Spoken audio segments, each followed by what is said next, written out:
Broadcasting live from atop the Rocky Mountains, the crossroads of the West. You are listening to the Liberty Roundtable Radio Talk Show.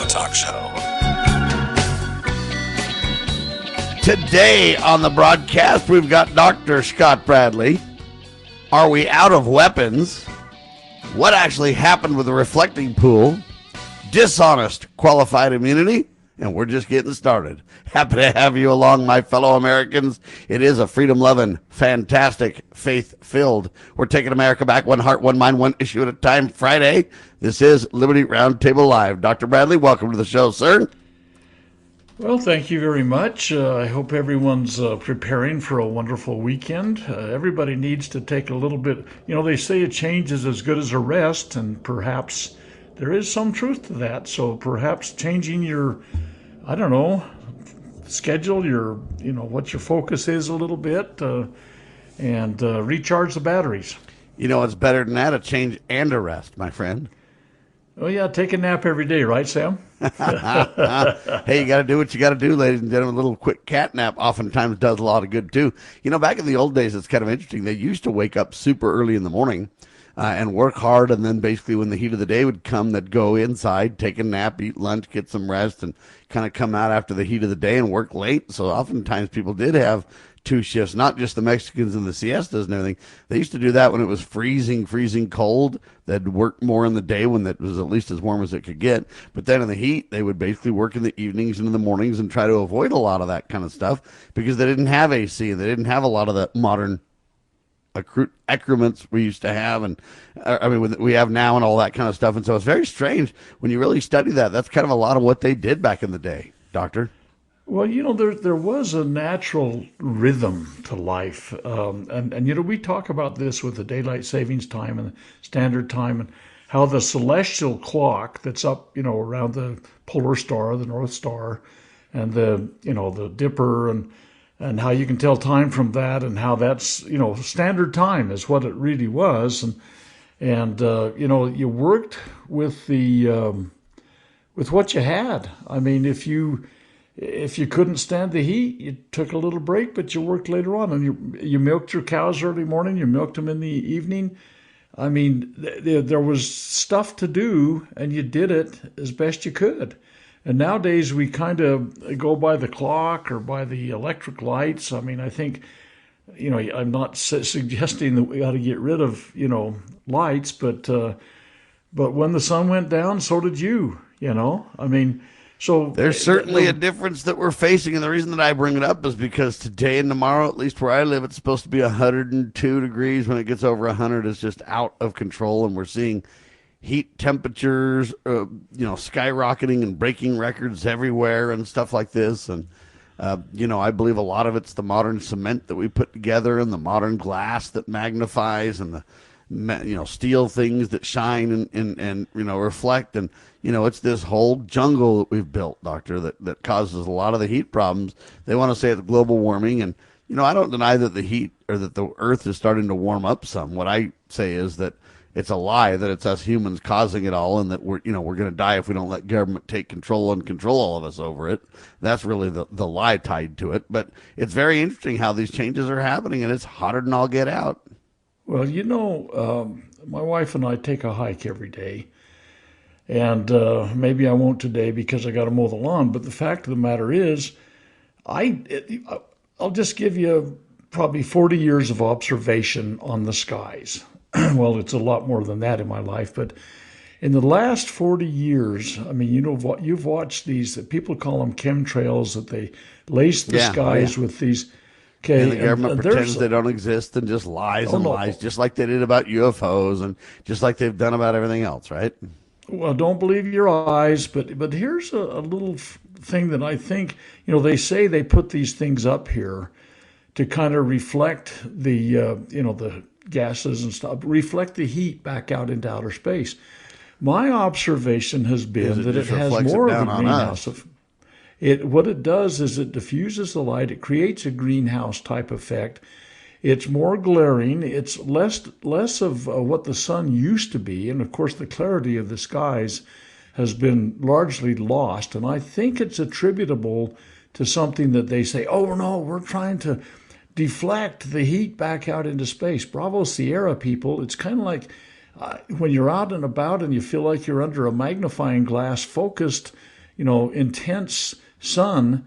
That's the effect that seems to be increasing with these new approaches to things. I think they're causing heating rather than reducing. We could talk about how it changes the dynamic of the dispersion of moisture, what used to be, and the particulate matter that's in the skies, and how the flow comes from the Pacific Ocean in the west and it flows across the United States. With the particulate in the skies, the moisture particles seem to glom onto that a little bit more. They cling to that a little bit more until they get very heavy and they drop over the Midwest. And so we have the flooding in the Midwest. We have the reduced moisture in the West. And so you and I are kind of out here wishing that there'd we be a get little droughted bit of rain. because it's skip over country, then they get nailed. And, so when they tell you that this global warming stuff is man-made, I think that they're telling the truth. What I think they're doing is lying about how it is. It isn't you driving your car, or you eating food, or you having a cow. It's them and their weather manipulations where they think they can play God, and it's backfiring. And, the ultimate weatherman, God Almighty, isn't too pleased with their efforts. And so it's going south, and I predict it gets worse because when we bring this up, they just mock us and laugh at us, and they won't take us seriously. But then they continue to have their agenda that just continues on. Speaking of that, the reflecting pool debacle. Dr. Bradley, you guys talked about this last night in your webinar, and we got to talk about it too. I think Donald was punked on this. I think it was intentionally done to make him look like a fool. He does a pretty good job of that by himself, but there may be some of that element in there. But I'm telling you, this whole thing has been as a debacle is the only thing you can call it. And I think that he's fire ready aim way too much. I mean, they go after this David Hearn guy that was the canoeist, he's 67-year-old former Olympian, that they tried to hang him. I mean, not literally, but they wanted to put him in prison for 10 years. I watched Janine Pirro do her news conference on this when they charged him. Holy cow. I think she took some theatrical lessons there, and it's like World War III is going to come on, and oh my goodness, we're all going to die. Well, the fact of the matter is, they threw the book at him, arrested him, 10 years potentially in prison. There were, I think, 3 other individuals on misdemeanor charges. And basically, the Department of Interior documents are now stating that it was a botched installation. I think it was even more than that. I think that Trump taking his entourage and his I don't know, it was a parade of vehicles. They drove down it once they had put the surface on. There's so much stupidity that goes, you don't drive on a painted surface. It's not just exactly paint. I know it's a sealer. But the fact of the matter is, there's stresses that happen. Yeah, but why do we even need the thing in the first place? Well, I don't know. It's there, and they were going to try and make it a big, I know, but why do we need to even have it in the first place at all? We probably don't. I'm not saying that we shouldn't have nice things or whatever, and I'm not saying, but it just seems like we get so off on these tangents and stuff. Why does the government in the United States, it's got a limited constitutional scope and everything, and I don't see reflecting pools and this and that. They're turning it into a landscape of entertainment and theater, and so you got the reflecting pool, and then you got the cage fights on the White House lawn, and you got this and that, and it's just nothing but disaster. Why are we even spending time and money and effort on this thing? Just pave it over and be done. They did that with the Charlie Kirk thing. They can do that with this, right? Just be done and quit wasting money. Well, the Charlie Kirk thing was a cover-up of a murder. Oh, it was for sure, but I'm just kind of saying they can do that to cover stuff up. What about this reflecting pool? Why do we just get rid of it? Well, that's a thought. I tell you, though, if they're gonna keep it, though, my point is that the Trump had to make this literally a federal case, that it really wasn't at all, and everything he touches turns to feces. Trying to be nice for the he was kids supposed to be the great builder. Whatever he was supposed to do was supposed to come in nice, big, beautiful, under contract price and faster than it was supposed to be delivered. And And that's why I think he was punked somehow. I think it was intentionally sabotaged to make the great builder, the great negotiator fail at this, I mean, everything he builds is supposed to come in, faster and under budget, right? Well, they've got, like you said, the cage fighting. They've got this big ballroom defensive. See, why do we need the big ballroom, too? They say, it's security. Look, having parties isn't a secure plan in the first place. So don't try to create secure parties. You don't need parties all the time. You don't need a ballroom at the government level, do you? Go do your ballroom in the private sector on your own time, please. Yeah, the Epstein crowd does their partying. Yes, they do. All right, quick pause, ladies and gentlemen. I'm just telling you that pool's a disaster. All right, I want to talk about qualified immunity doctrine, too. That's a critical topic. There's no such thing. But anyway, we'll get to it. This is Liberty Roundtable Live.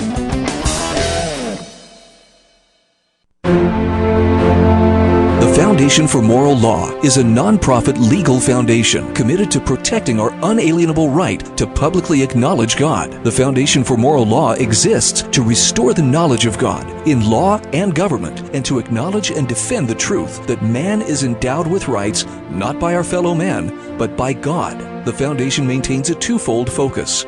First, litigation within state and federal courts. Second, education, conducting seminars to teach the necessity and importance of acknowledging God in law and government. How can you help?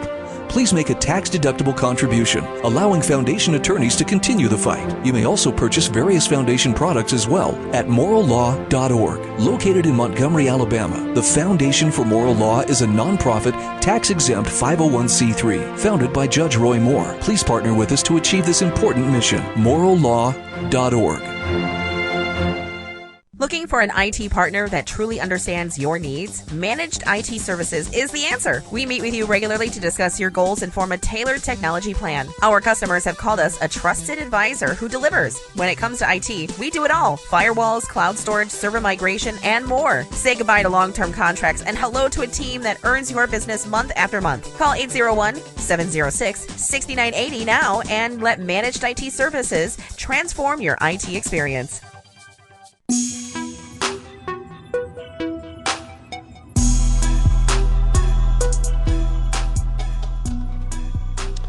Back with you live, ladies and gentlemen. Qualified immunity, ladies and gentlemen. Look, they've created this to where you can drive a truck through it. It's a disaster on steroids. It literally means that you got two classes of people. You got the inside government people that have protection till the cows come home. Never was intended by the founders, Doctor.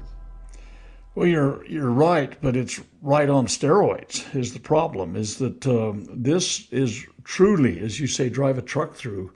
There's absolutely a need for, I believe, to abolish it and take a good hard look at it. See, there wasn't any qualified immunity when I was a kid.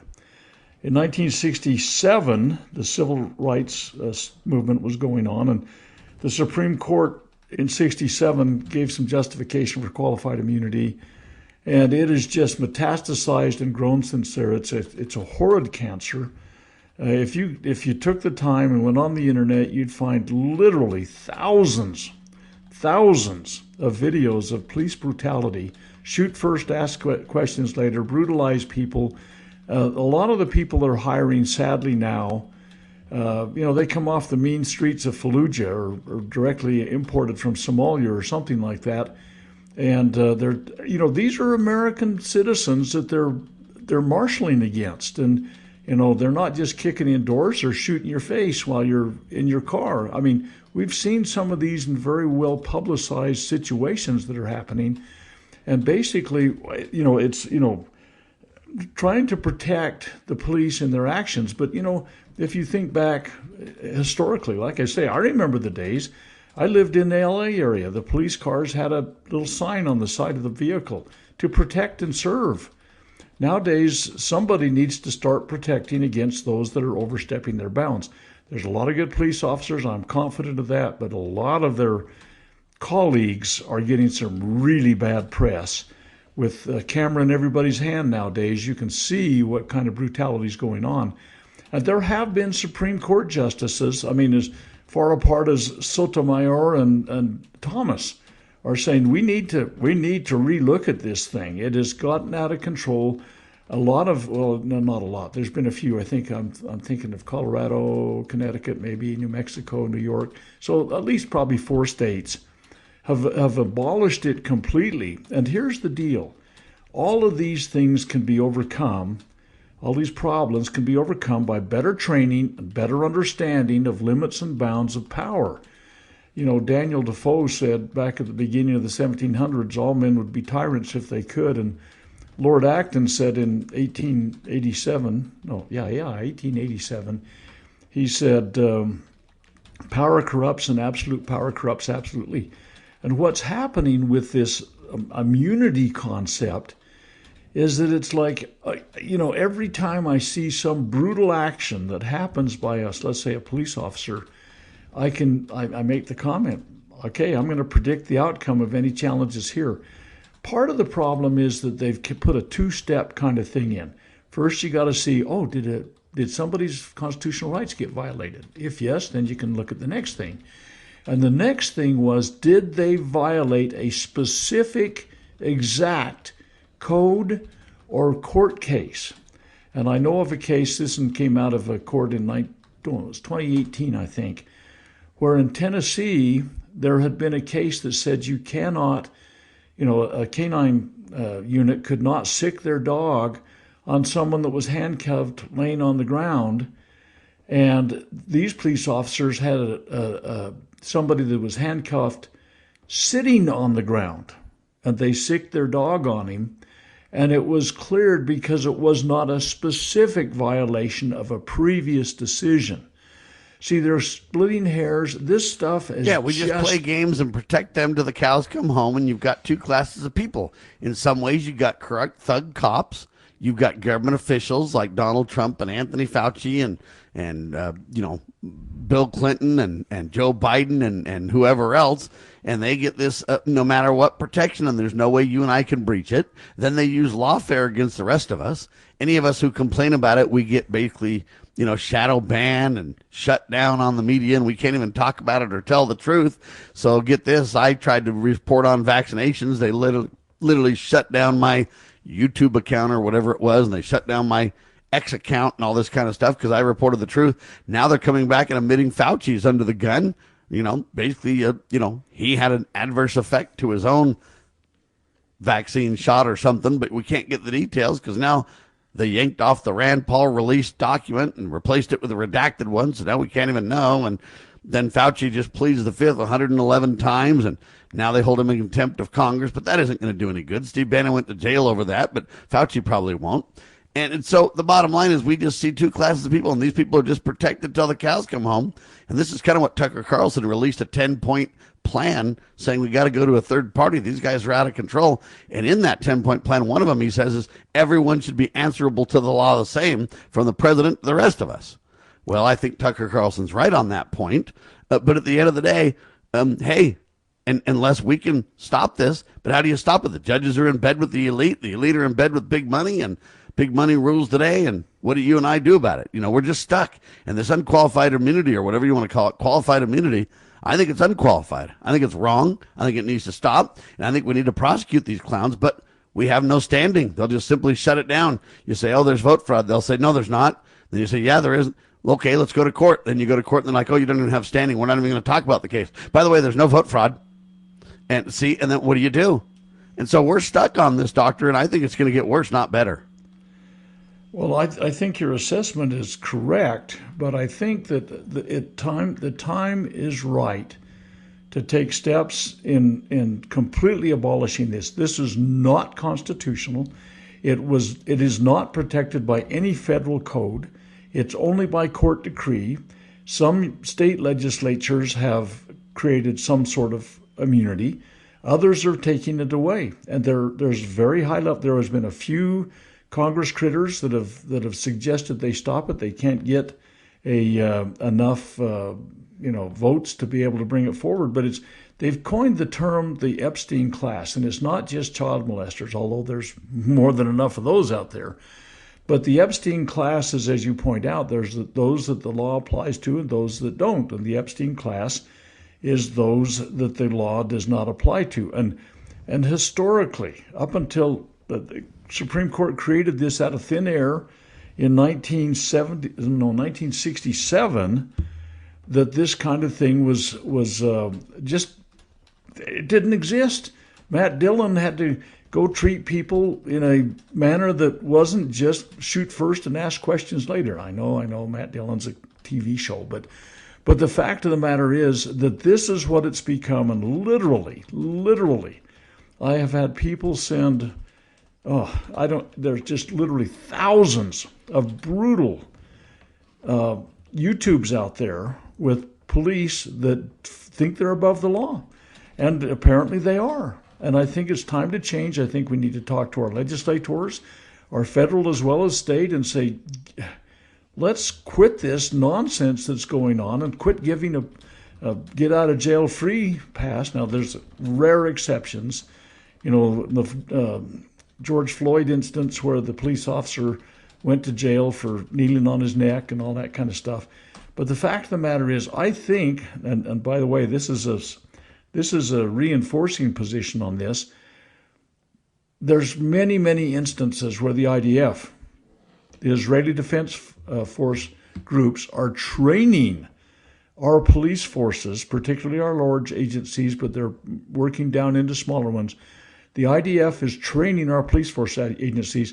And how does that go in the bottom line is they're training them to treat us as enemy combatants. That's the bottom line. That's right. Combatants in Gaza and combatants in Lebanon and this kind of thing. in the United States. Look, we're supposed to be brothers and sisters in this thing. I mean, we are Americans, and we're doing it to ourselves. And this idea of having the IDF come and treat and train our police forces is absolutely absurd. I mean, shoot first and ask questions later. I mean, we could give you countless examples of atrocities by the IDF, and it's being trained into our own nation. What's going to happen when your local police people have become a part of the Gestapo? And Bastiat talked about this in his book, The Law. He was French. He called them gendarmes. He says, when the gendarmes are on the side of those that are violating God-given rights, then we really have a problem. And that is kind of the condition we're going into right now. You know Richard Mack pretty good. I know him fairly well.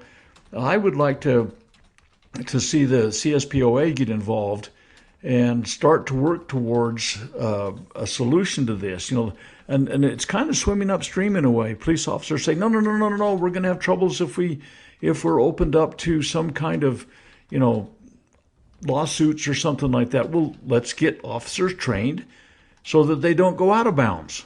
Let's stop this shoot first and ask questions later stuff.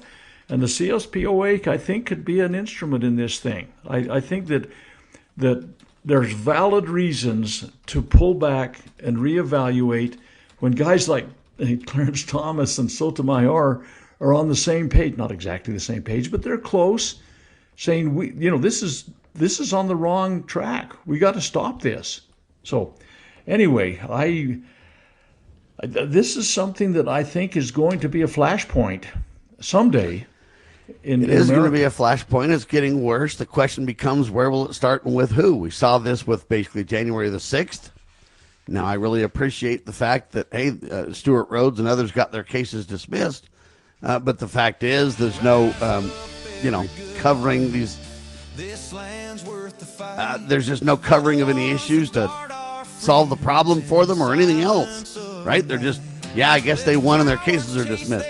But they were harassed and ran out of money and went to jail and everything else. And no accountability on the government side. We were promised they were going to get to the bottom of that and see what the government did. Released 40,000 hours of video. We got none of it. There's no accountability, and there's not going to be. And I'm grateful these guys, had their cases dismissed and got released from jail. That's good. But it's still massive harm. Anyway, there you have it. All right. Back in seconds. I'm Sam Bushman. Dr. Scott Bradley's with me. We got a lot to cover. freedomsrisingsun.com is his website. Mine's libertyroundtable.com. God save our constitutional republic. It's worth it when you try.